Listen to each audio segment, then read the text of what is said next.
the Zulu warriors, a chorus of brawn and spirit weaving rituals as if threading the very fabric of existence. They believed in three shadowy divinities of creation approached only through the intercession of the ancestors, the ancestral whispers that demanded the currency of blood. Sacrifices, of course, because what deity worth its shadow would bother to glance downward for less? They sensed disfavor and responded with offerings, the Isabaya serving as their theater of communion. At the center of this cosmic drama was Ubu Myama, a mystical force as elusive as the wind and twice as capricious. The warriors drank potions brewed from the occult, the bubbling concoctions promising protection, or madness if the Abatakati, those mischievous witches, had their hands in the pot. Yet loyalty to the king demanded unity, and unity demanded spectacle. A black bull was caught and strangled, its resistance a metaphor for their own discipline. The war doctors, surgeons of mysticism, sliced its flesh into strips, roasted them in fires stoked by the green mimosa of yesterday's harvest, and tossed the meat into the air. Warriors scrambled to catch and devour these fragments of power, their hands greedy, their eyes afire. Dangerous influences were expelled in a ritual both intimate and grotesque. They drank, they vomited, and they baptized the earth with their impurities, digging a shallow grave for their bile beside the stream. 3 days passed, and on the third the waters of the stream welcomed them back into humanity, their blackened spirits cleansed by the white imiti. Society at last would embrace them again. But society was not just men with spears. It was also the Izindibi, the barrage carrier boys, and the women who toiled in the Amakanda, those stockpiles of life's provisions. Warriors carried their iron rations in skin sacks, and when the stores were depleted, they forged like pharaoh kings in enemy territory. The commander, an orchestrator of chaos, surveyed his kingdom from the high ground, his black war shield a silent ode to authority, firmly at his side. The shields told tales, white for the married, black for the unmarried, each an emblem of life's unavoidable divisions. There was Umbu Maluzi, the horns of the beast formation, as elegant in its brutality as a tiger's leap. 2 flanking horns to surround, loins held back in reserve, a dance of death, choreographed and merciless. The Izijula, those hunting spears hurled at enemies with the precision of fate. The Iwisa, a bone-crushing wooden knob stick, spoke in the blunt language of broken skulls. And the Ikwa? The Ikwa! Not merely a weapon, but a psychological predator, slicing through minds before flesh. When the enemy broke into flight, a demoralized mess of legs and fear, the Zulu warriors, triumphant, swept through like the wind, sparing none who resisted. Mercy, though, was a strange flower that sometimes bloomed. Fugitives who bowed were absorbed into the king's swelling ranks. Shields bore witness to these victories.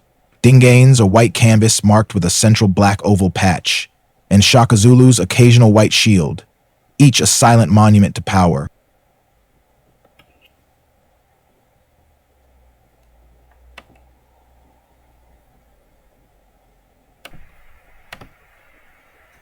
And so it was. Warriors, rituals, and the shadowy gods who demanded their due, all playing their roles in a theater older than memory. The battle raged like a storm across the savannah, the clashing of shields and spears echoing in the heat of the midday sun. Smoke from burning grass stung the eyes, but to Indaba, the Zulu commander, it was the perfume of war. His Aikwa gleamed red with the blood of those who had dared to challenge his might. He moved like a lion among jackals, his black war shield deflecting blows as his weapon sang the song of death. He had seen them retreating, timid, panic demoralized. Victory was his, he was certain of it. The horns of the beast formation had encircled the enemy like an unrelenting python. It was only a matter of time.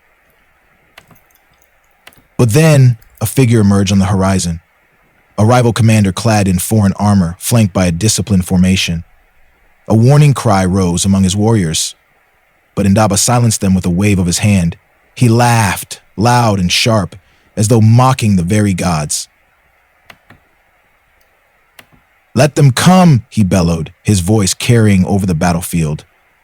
"I am Indaba of the Black Shield, the storm that breaks armies. Who among them is man enough to face me?" He charged forward, his warriors hesitating in confusion. The rival commanders stepped to meet him, their forces parting like reeds before wind. The clash was ferocious.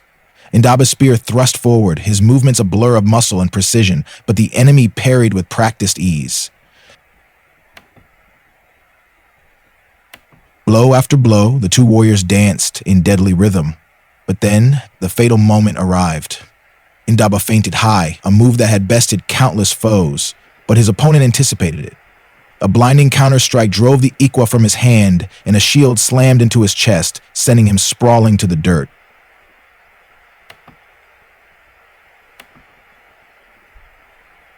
The world seemed to slow as Indaba lay on his back, the rival's spear tip pressing against his throat.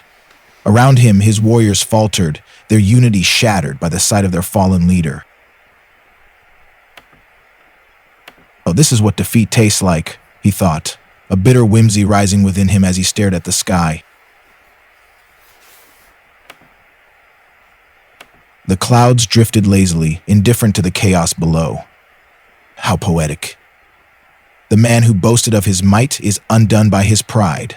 I'm the storm that breaks armies. But I forgot. Storms burn themselves out, don't they? Memories rushed in, the elders who had warned him to temper his arrogance, the comrade who had cautioned patience. He had ignored them all, drunk on his own legend.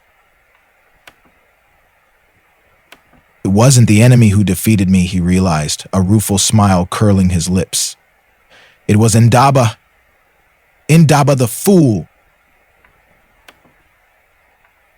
The enemy commander hesitated for a moment, as if respecting the fallen warrior's spirit. With a sharp command, he signaled his men, and they pressed their advantage.